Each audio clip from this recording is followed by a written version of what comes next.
in the Kenyan Constitution. Adwa nachaka wach na wadwa ni okrach kam bunge nyalo luwo projects ma onego beni biro. But adwa nachaka nyise kendo maber kabisa ni kapenje achalo kagima apenje ni to banka no se wuok e od jot mar ker bende no yude thuolo modhi obedo piny gi party leader man Raila Amolo Odinga mopimo ne ni mae gi mae gi mae gi mae ema nyaringo luwo kopogore gi meny manyomeny gi ma jopiny oneno ni kare nie giluchore magidhi e State House. En ang'o omiyo nego dhir Raila Odinga tok oseromo kod William Ruto noyiere kod jouriri kuom ranyisi en ang'o ma kete ni ochuno nyaka odogi Raila Odinga mondo opimne wach kaka gik moko dhi?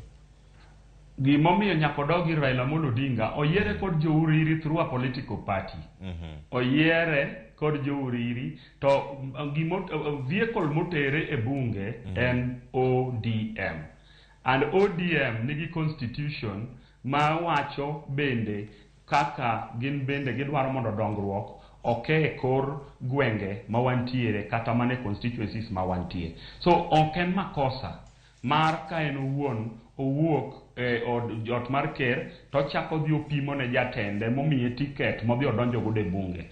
Yena mondo awach ni Cleophas kaka jasiasa ni wang'e waduto ni jowagi kaka nye gitimo campaign manyoro kaka nye giringo campaign ma 2022. Thoth jowagi eki ne gin jowa ma nye ODM ma nyokonyo makade ODM okonyogi ok de gibede kombe ma gintiere nikech nye giringo ka gitimo campaign kaka wacho ni wadhi konyo baba malo. Omiyo baba en party leader. Omiyo onge rach ka gidok gi share kod baba gik mane gidhi sumo